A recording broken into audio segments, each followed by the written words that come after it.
Hello students, कैसे हैं आप सब।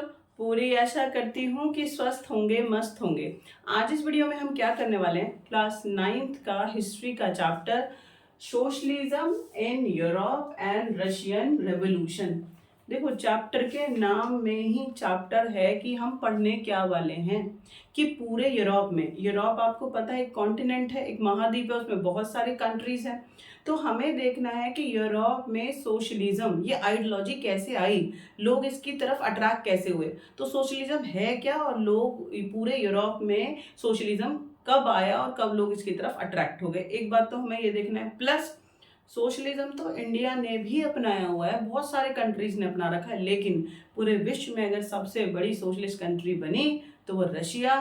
तो रशियन रेवोल्यूशन, हमें रशिया में एक साल के अंदर दो दो रेवोल्यूशन पढ़ने हैं।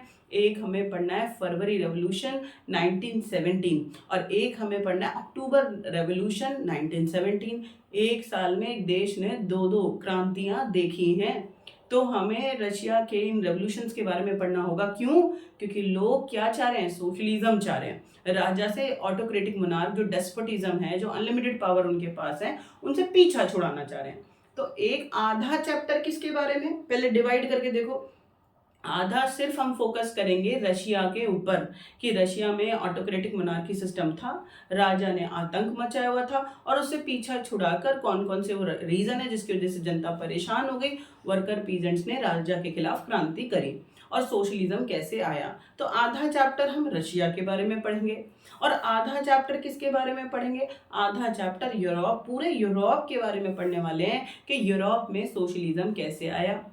आया तो आया पढ़ेंगे तो तब जब हमें पता चले कि जब 18 सेंचुरी में, 17 सेंचुरी में यूरोप के अंदर कौन कौन से आइडियोलॉजीज थे, कौन से पॉलिटिकल इंस्टीट्यूशंस थे, लोग किन विचारधाराओं से प्रभावित थे और उनसे हटकर वो सोशलिज्म की तरफ बढ़ रहे हैं। तो हमें एक एक कर कर कि यूरोप में बहुत सारे लोग रहते हैं और उनकी अलग अलग सोच है, तो किस किस सोच से लोग प्रभावित हैं वो हमें देखना है। जैसे आप भारत में पकड़ो, आप भारत में रहते हैं तो क्या सारे लोग एक ही आइडियोलॉजी के हैं? नहीं, कुछ कंजर्वेटिव हैं, कुछ मॉडरेट हैं, कुछ डेमोक्रेसी को बिलीव करते हैं, है ना। तो हमें यहाँ देखना है कि यूरोप के जो लोग हैं, वो जो कंट्रीज हैं, वो कौन कौन सी आइडियोलॉजीज को बिलीव करते हैं। ठीक है, देखें तो आज हम यूरोप पढ़ने वाले हैं और यूरोप के साथ फिर हम रशिया को पढ़ने वाले हैं। आपको बहुत अच्छे से समझ में आ जाएगा। सबसे पहले आप समझो कि क्या लिखा हुआ है, political tradition of the 19th century. कहने का मतलब ये है कि 19th सेंचुरी में कौन कौन से पॉलिटिकल ट्रेडिशन थे, लोगों की सोच कैसी कैसी थी यूरोप के अंदर। अगर अब आप इमेजिनेशन नहीं करेंगे तो आपसे याद नहीं होगा, आपको समझ नहीं आएगा। तो सारे बच्चे सोचो आप यूरोप के अंदर हैं, ठीक है, आप अपने घर में नहीं है, अपने स्कूल में नहीं है, आप यूरोप में हैं। और यूरोप में ठंडा सा जगह है, जो भी कंट्री है ज़्यादातर वहाँ पे ठंडी है, ठीक है। तो आप सोचो आप यूरोप के अंदर बैठे हैं 19th सेंचुरी में और अब मैं आपको एक एक करके यूरोप के लोगों की सोच बताऊंगी। तो समवन लिबरल्स, लिबरल्स देखो क्या लिखा हुआ है, लिबरल। लिबरल का मतलब होता है आज़ाद सोच रखने वाले। Those believe in freedom, those believe in freedom of religion, those believe tolerate all religion, कि भाई कोई भी कोई धर्म अपना सकता है।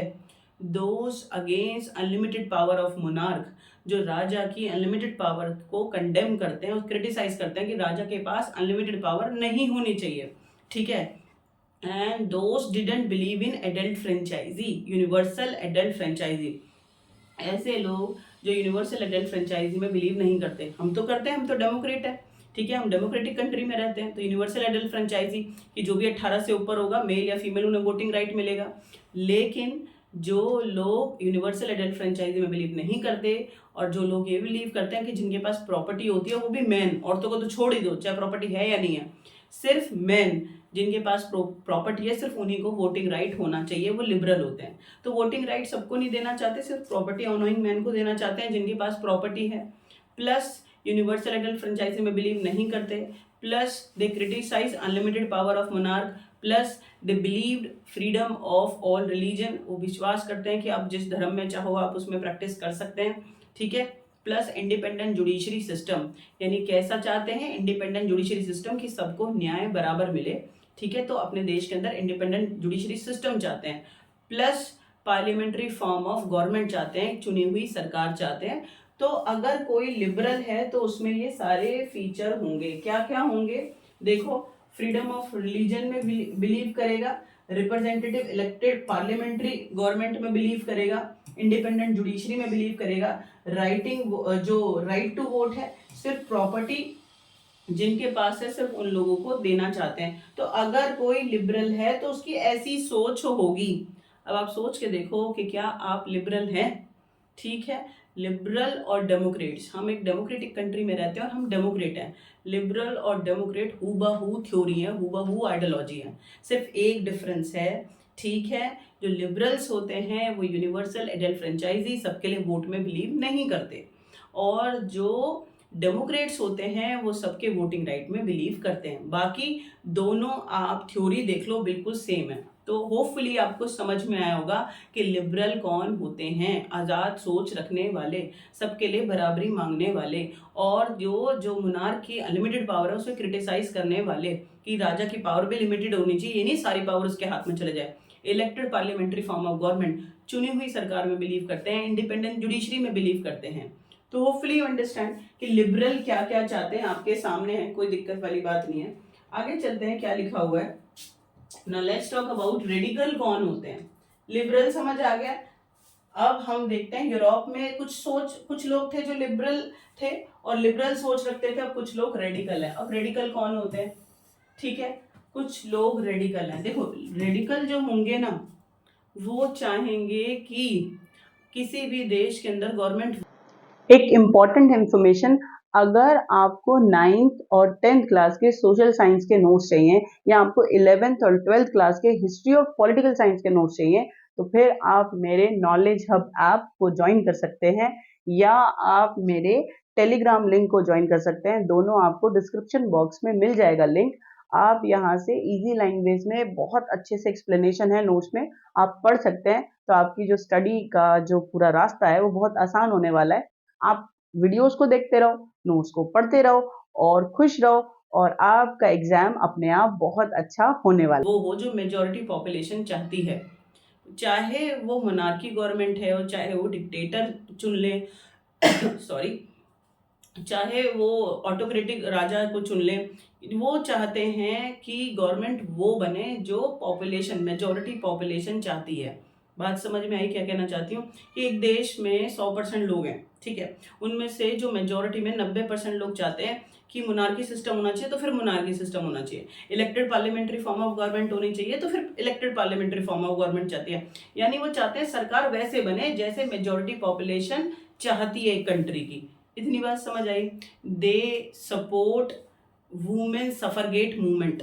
इट मीन्स अगर कोई सोच से रेडिकल होगा तो फिर वो औरतों के वोटिंग राइट को पूरा सपोर्ट करेगा। इतनी बात समझ में आ गई। अब मेरे को जरा बताओ, लिबरल औरतों के वोटिंग राइट में बिलीव करते हैं? बिल्कुल भी नहीं। वो तो औरतों को बिल्कुल वोटिंग राइट नहीं देना चाहते, और वोटिंग राइट देते हैं तो किसको देते हैं? आदमियों में भी सिर्फ उन्हें जिनके पास प्रॉपर्टी है। बात समझ में आई। तो जो रेडिकल्स हैं, they were support women suffragette movement. It means they support voting right for women, कि हाँ लड़कियों को भी वोटिंग राइट मिलना चाहिए। प्लस अगर कोई सोच से रेडिकल है, अगर कोई सोच से रेडिकल है, तो बेटा they didn't criticize what, they didn't criticize private property. वो प्राइवेट प्रॉपर्टी के खिलाफ नहीं है, but they criticize, they condemn all the power and property within concentrated few hand। अगर कुछ ही लोगों के हाथ में सारी पावर हो और सारी प्रॉपर्टी हो, इस बात के वो खिलाफ है। बात समझ में आई? आपको यहाँ लिखा हुआ भी समझ में आ जाएगा कि अगर कोई रेडिकल है, सोचो अगर आप रेडिकल हैं तो आपके दिमाग कैसा चलेगा। They wanted a nation where the government should be elected majority of the population, की majority of population जैसी चाहती है वैसी गवर्नमेंट चुनी जाए। Some of them wanted women participation in same, यानी ये लोग चाहते हैं वोटिंग राइट फॉर वुमेन, लड़कियों की इक्वालिटी चाहते हैं। Suppose oppose concentration of property in few hands, वो बिल्कुल खिलाफ हैं इस बात के, अपोज करते हैं, कंडेम करते हैं कि सारी प्रॉपर्टी, सारी पावर किसी देश की कुछ लोगों के हाथ में नहीं होनी चाहिए। आया या नहीं आया, बिल्कुल आ जाना चाहिए, कोई दिक्कत वाली बात नहीं है। बहुत छोटे सा पॉइंट है कि औरतों को वोटिंग राइट में बिलीव करते हैं कि औरतों को भी वोटिंग राइट मिलना चाहिए और सारी पावर कुछ लोगों के हाथ में कॉन्सेंट्रेट हो, उन्हीं को मिले, ये भी गलत है। इस चीज के वो खिलाफ है। और क्या चाहते हैं, कैसी गवर्नमेंट चाहते हैं? मेजॉरिटी पॉपुलेशन ऑफ कंट्री, कि मेजॉरिटी में लोग जो चाहते हैं वैसी गवर्नमेंट बने। आज के बाद आपको रेडिकल बिल्कुल नहीं भूलना चाहिए, बिल्कुल हो जाएगा। बहुत छोटा सा टॉपिक है। Now let's talk about conservative. अब आप सोच के देखो, मैं आपको कुछ पॉइंट बोलूंगी कि क्या आप सोच से कंजर्वेटिव हैं। ठीक है, आप मुझे आप कमेंट सेक्शन में बताना कि सोच से आप लिबरल हैं, रेडिकल हैं या फिर कंजर्वेटिव हैं। ठीक है, ये सोच है, आइडियोलॉजीज हैं कि कुछ लोग कंजर्वेटिव को बिलीव करते हैं, कंजर्वेटिज्म को, कुछ रेडिकल हैं, कुछ लिबरल हैं। सोच से आप कैसे हैं? कुछ मॉडर्न होते हैं, कुछ डेमोक्रेट्स होते हैं, कुछ ऑटोक्रेसी को बिलीव करते हैं। ठीक है, तो कंजर्वेटिव्स कौन होते हैं जरा सुनो। दोज डिडंट वांट चेंज, जो बदलना नहीं चाहते। कंजर्वेटिव, कंजर्व, कि जो जैसा है वैसा ही रहे। Past institution, they respect there past institution, कि मोनार्की सिस्टम है, राजाओं का शासन है, चर्च है पूजा करने के लिए, जो उनका ओल्ड सिस्टम है ना, वो उससे बाहर नहीं निकलना चाहते। If someone is conservative, they didn't like changes, उन्हें चेंज बिल्कुल पसंद नहीं आएगा। आया या नहीं आया, बिल्कुल आ जाना चाहिए, बहुत छोटी सी बात है। Conservative didn't want to change, but after French Revolution, conservative changed their mind and they believe some changes are necessary, but gradually, slowly change and respect past also. यानी पहले तो कंजर्वेटिव, लिबरल और रेडिकल्स के बिल्कुल खिलाफ हैं, उनकी शक्ल भी नहीं देखना चाहते। ठीक है, वो बदलना ही नहीं चाहते। वो मोनार्की सिस्टम, जो ओल्ड इंस्टीट्यूशन है, मोनार्की सिस्टम है, या फिर जो चर्च हैं यूरोप के अंदर, उनको रिस्पेक्ट करते हैं कि भाई इनमें कोई चेंज नहीं होना चाहिए। बट जब फ्रेंच रेवोल्यूशन हुआ, ठीक है, तो उससे उन्हें ये बात समझ में आ गई कि भाई कुछ चेंजेस जरूरी हैं, नहीं तो जनता क्रांति कर देगी। ठीक है, तो जो चेंजेस तो जरूरी हैं, लेकिन उन्होंने कहा कैसे चेंजेस, कि धीरे धीरे चेंज करना है। ठीक है, हमें क्या होता है कि हम यूरोप की कंट्रीज को देखते हैं कि भाई वो डेवलप्ड है, हम डेवलपिंग है, तो हम इंस्पायर होते हैं उनके वेस्टर्न कल्चर से कि भाई हमें वैसा बनना है। तो आपको अपना कल्चर नहीं छोड़ना, आपको धीरे धीरे, ये थोड़ी है कि एक ही दिन में आप पूरे मॉडर्न बन जाओगे, अपने पूरा घर को चेंज कर दोगे, अपने पूरे स्टाइल को चेंज कर दोगे, तो वो तो गलत ना।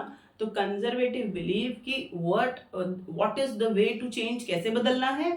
रिस्पेक्ट योर पास्ट, आपको अपने पास्ट को भी नहीं छोड़ना है, अपने कल्चर को भी नहीं छोड़ना है, प्लस चेंज ग्रेजुअली, स्लोली, आपको धीरे धीरे क्या करना है, बदलाव करना है। तो होपफुली यू अंडरस्टैंड कंजर्वेटिव, जो बदलना ही नहीं चाहते, और जब बदलना चाहते हैं तो स्लो। ठीक है, और ऑल्सो रिस्पेक्ट पास्ट। आया, देखो क्या लिखा हुआ है, believed in changes to be introduce through slow process. जो लोग ये चाहते हैं कि जो चेंजेस हैं वो स्लो प्रोसेस से हों। Respect to be given to the past tradition, और जो पुरानी चीजें हैं, कल्चर है, ट्रेडिशन है, रीति रिवाज, उनको भी रिस्पेक्ट किया जाए। ऐसे लोग कंजर्वेटिव होते हैं। तो आपको आज समझ में आ गया, लिबरल, आजाद सोच रखने वाले, जो राजाओं से मुक्त होना चाहते हैं। ठीक है, रेडिकल, जो मेजॉरिटी पॉपुलेशन किसी कंट्री में है उस हिसाब से गवर्नमेंट को चुनना चाहते हैं, वो रेडिकल, और औरतों को वोटिंग राइट में सपोर्ट करते हैं। ठीक है, इक्वल राइट्स में सपोर्ट करते हैं। और कंजर्वेटिव तो बदलना ही नहीं चाहते, और अगर बदलना चाहते हैं तो स्लो प्रोसेस, धीरे धीरे धीरे धीरे, एंड ऑल्सो रिस्पेक्ट पास्ट। ठीक है, आप मुझे कमेंट सेक्शन में जरूर बताना कि आप सोच से कैसे हैं। ठीक है, तो आपको समझ में आया होगा, लिबरल, रेडिकल और कंजर्वेटिव पेपर में आता है, बहुत इंपॉर्टेंट है, 1 नंबर के लिए, 3 नंबर के लिए। ठीक है, now let's talk about nationalist. Nationalist कौन होते हैं? राष्ट्रवादी, हिंदी में कहते हैं राष्ट्रवादी, नेशनलिस्ट। ठीक है, those love there nation and those started struggle, movement, huge movement, ठीक है, टू गेटिंग इक्वल राइट्स। ऐसे लोग जो लड़कर झगड़कर क्रांति कर कर इक्वल राइट्स चाहते हैं, उन्हें नेशनलिस्ट कहते हैं, राष्ट्रवादी। देखो जरा, establishment of Nations through revolution, जो नेशन बनाना चाहते हैं, राष्ट्र एस्टेब्लिश करना चाहते हैं बाय रेवोल्यूशन, क्रांति कर कर। इक्वल राइट्स फॉर सिटीजन, और जो लोगों के लिए बराबरी चाहते हैं। Very very simple, those believe to establish nation with struggle, with huge movement, जो क्रांति कर कर नेशन स्टेट स्टैब्लिश करना चाहते हैं, जो लोगों में बिलीव करते हैं कि सबको बराबरी का राइट मिले, उन्हें हम क्या कहते हैं, नेशनलिस्ट। तो आज आपके दिमाग में बिल्कुल भर गया होगा कि नेशनलिस्ट कौन होते हैं, कंजर्वेटिव कौन होते हैं, रेडिकल कौन होते हैं, लिबरल कौन होते हैं, ठीक है। तो ये सारा यूरोप में 19वीं सेंचुरी में कंडीशन है कि अलग अलग सोच के लोग रहते थे। अब इसमें हमें जाना कहाँ पे है, चैप्टर का नाम क्या है, सोशलिज्म इन यूरोप। अब हमें जाना है कि ये तो इस सोच के लोग रहते थे, कंजर्वेटिव, लिबरल, नेशनलिस्ट, रेडिकल्स। तो सोशलिस्ट जब ये विचारधारा कहां से आई, फ्रेंच रेवोल्यूशन से। फ्रेंच रेवोल्यूशन पहले हुआ है और रशियन रेवोल्यूशन रशिया में बाद में हुआ है, ठीक है। तो पहली बार जी सोशलिज्म की विचारधारा ये कहां से प्रमोट हुई, फ्रांस से प्रमोट हुई। और ये सोशलिज्म है क्या, दोस बिलीव, ठीक है, production profit share according to work. ध्यान से सुनना, those believe production profit distribute according to work, यानी जो लोग सोचते हैं कि समाज में रिसोर्सेज के थ्रू जब हम प्रोडक्शन करते हैं तो जिसने जितनी मेहनत करी उसको उतना शेयर मिल जाए। ऐसा नहीं है कि इंडस्ट्रियलिस्ट के पास बहुत सारी पावर है, सारी उसके पास प्रॉपर्टी है, सारा पैसा है और जो मजदूर है वो दब रहा है। वो हम पूरी सोशलिज्म की स्टोरी रशिया में भी पढ़ेंगे, ठीक है, आपको अच्छे से समझ में आ जाएगा। तो होपफुली आपको आज थ्योरी समझ में आई होंगी कि 19वीं सेंचुरी में अलग अलग सोच के लोग यूरोप में रहते थे, ठीक है। इससे नेक्स्ट वीडियो में हम चैप्टर को कंटिन्यू करेंगे और सून भी कंप्लीट दिस चैप्टर। पढ़ते रहो, खुश रहो और व्यस्त बहुत ज्यादा रहो, ठीक है।